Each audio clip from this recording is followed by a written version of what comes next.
Well, it's Tuesday, so it's time for another episode of Garage419. Joining me today, the first guest I've ever had to ask me to lower their chair so their feet could touch the floor. Back again on the show, Leo Parente. Welcome back, bro. Thank you. Just in this age of downsizing, I'm here to make the cars look bigger. You're actually self-downsizing. There you go. So, Leo, this morning I'm driving into work and I'm sitting in traffic, and on the radio, there's a Ford dealership with a radio commercial, and they are advertising $13,000 off of F-150s, okay, and Ford Edges for $129 a month. Is gas prices actually so high that trucks are becoming an option if you get the trade-off? Clearly, the truck market, 60% of the industry has changed completely. It's almost cars free. Matter of fact, I read about a dealer that was giving away a free Aveo with every large truck purchase. Wait, like a buy one, get one? Like a buy one, get one. Well, why? So, all right, let me work this out. So, if they're willing to take, say, like a $13,000 or $14,000 loss on a truck, they'd rather take full price for the truck and just give you a $10,000 or $11,000 car. Well, without speaking on behalf of every dealer, whatever it takes to move the metal. Yeah, I mean, these dealers are having, you know, the average the inventory is for a car is like 30 to 40 days, right? Like, that's good. If you're doing your job as a dealer, 30 to 40 days supply is the way you should be. Okay. Things more popular have shorter day supplies. Like, I could imagine that if I check Prius, it's much lower than that, maybe single digit. Okay, so I read that these trucks, a lot of these dealers are having these trucks on hundreds of days. Like, for instance, I read that the Armada, the Nissan Armada has like a 240-day supply. The Nissan Titan has a 400-day supply. Which is, I mean, that's not good. That means they could be selling 08s in 2010. Well, when you've got a vehicle sitting on the inventory and on the financial floor plan for 3/4 of the year, yeah, you'll do anything to get rid of it, right? Yeah, I mean, we're having flashbacks to the 70s, and the dealers that know what they need to do are going to move those trucks off. So, is it actually, I mean, for most people in Middle America, is it actually a better deal to buy the truck and use the $13,000 savings on a couple years worth of gas? I mean, what could you be, even at $5 a gallon, what could you be spending on a year in gas? There are a ton of companies that do the total vehicle cost of operation and cost of ownership study, but someone who's in the market for a vehicle should be doing that math, should be figuring out how much am I saving to buy, how much am I going to spend to operate this, and make a decision. Yeah, so if you could actually buy a pickup truck with a relatively smaller engine, you don't buy the 10-cylinder whatever, but if you get the base V8, the smallest V8 in a pickup truck, you could actually save money in the first couple years by driving that truck because you paid so much less for it. Well, I think the vehicles that are loaded and with the big engines are probably the ones that are sitting there for hundreds of days. Yeah. So you got to make your own decision. Okay, now there are certain names in cars that have a brand value built up. Think Corvette, Mustang, Camaro, 911. I mean, these are iconic names of cars and obviously worthy of continuing. In other instances, it's worth scrapping the name altogether and just starting over. Now, Chevy is replacing the Cobalt with the Cruze? Is that what it's called? C-R-U-Z-E. What does brand value, does that affect your choice to buy a car or not buy a car? Well, I think the argument is basically this. If you've got an iconic name like the ones you mentioned, there's clearly some value in there. Yeah. But if you're talking about Cavalier begats Cobalt begats Cruze, I wonder if it always comes down to just what the vehicle is all about. Right. Now, I'm going to throw it back to you, however.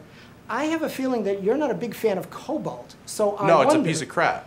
I mean, so if you came out with if you made the new Corvette and called it a Cobalt, I would still say that car is a piece of crap.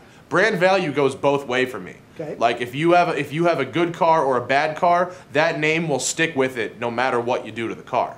So Chevy is making the right decision to call it a Cruze because you would never buy the next Cobalt no matter how much better it may be. Right. Case in point, the new Malibu. Much better car. For the first time, the Malibu is competing with the Accord and the Camrys, and they're actually doing pretty well at it. But because I remember the last Malibu, I'm not buying one.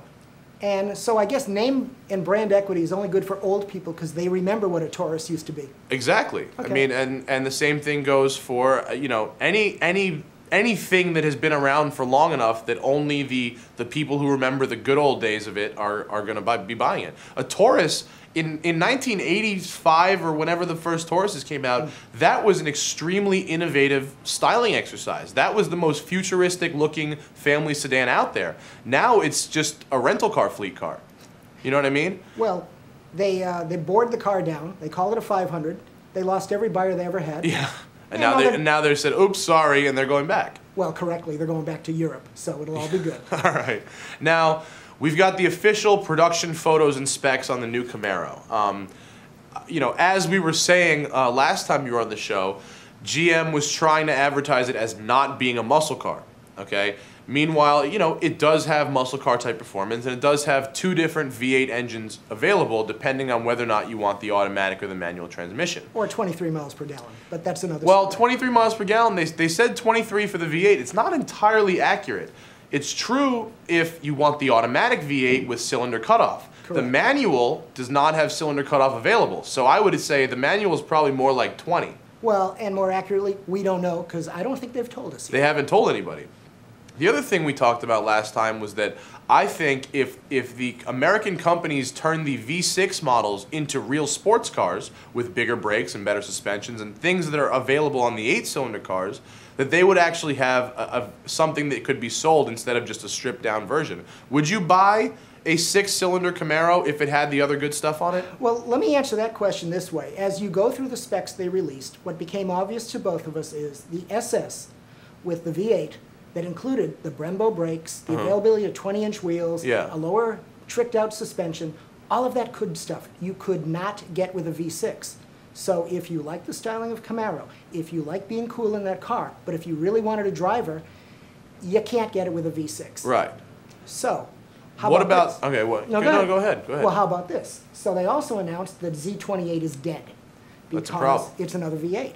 But the old Z28 was not a big engine car. It was the little 302 with all the trick performance parts. So it was the lightweight track pack handling kind of thing. Needed to get homologated for Trans Am, if I recall. Right. So why don't we make this next-gen Z28 all the good Brembo stuff, all the good SS V8 stuff, but without the V8. Without the V8 and with a V6. Right, twin turbo 6, I would like. If you made a twin turbo 6-cylinder Camaro with big brakes, good suspension, the aggressive styling package, and you called it a Z28 RS or something like that, I think that the younger market who is more open to change and has not been solidified by the iconic Camaro brand, I think they would be open to something like that.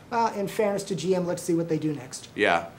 Coming up on Garage 419, we're going to talk about the new Porsche Panamera, as well as Business Week's choices for the 200 most innovative ideas.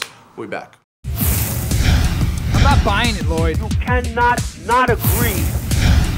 America has made its choice. We have not sold out. I would love to sell out. Welcome back to Garage 419. Now, Leo, Business Week magazine released the 203 most innovative ideas of 2008. Every year they do their idea awards. Right. So apparently, not one single car. Nothing. No automotive industry, anything. You know, this is an indictment of the world's perception of auto industry. 203 vehicles. The closest they got to car was the Xbox driving wheel. There's a bulldozer and Which is sweet, by the way. Which is sweet, by the way. I love that too. Better than some of the cars we'll probably list in about a minute. Point is, it's all about perception. The auto industry is such damaged goods in the minds of the general public that the editors, I guess, over at Business Week didn't think there was anything going on in car. I mean, Nothing. even like I hate repeating it, but the Nissan GTR, which seems to defy gravity with its power to weight ratio and just brakes. I mean, that's 15 different screens in there and the graphs and InSync from Ford didn't make it. Maybe last year Tesla was mentioned. Maybe. But that's it. Amazing. So they really just think that innovation is dead in the auto industry, and there's I think we should go call them. Let's go ask them. I would like to. I don't have their number. We should get there. If you work for Business Week, Write me an email and tell me why there are no cars included in this. I guess the guy in the room with the suit, I guess I'll make the call. Yeah, you do that. Okay. Now, Porsche, okay, Your Porsche favorite. puts out some awesome cars. They do. The GT3, the GT2, I mean, even the Cayenne Turbo is badass, and I know this for a fact. Now, Edmunds Inside Line claims to have a pricing for the new Panamera, the sedan, possibly ugliest sedan ever, coming out. Now, they say there's going to be a range of engine options from a 300 horsepower 6, 400 horsepower 8 from the Cayenne GTS, as well as the 500 plus horsepower twin turbo 8, and maybe even a Carrera GT 10 and 10 cylinder, which would be sick. They're competing with what type of cars? They're competing with everyone from the Audi A6s and A8s all the way up to Bentley Flying Spurs, or they're attempting to, Bentley Flying Spurs, M5s, and the really high performance stuff. Here's the kicker. According to Edmunds Inside Line, the base price of the 6-cylinder is $127,000 and goes all the way up to $198,000 for the twin turbo 10. What are they thinking? I am speechless. Here's another fact for you.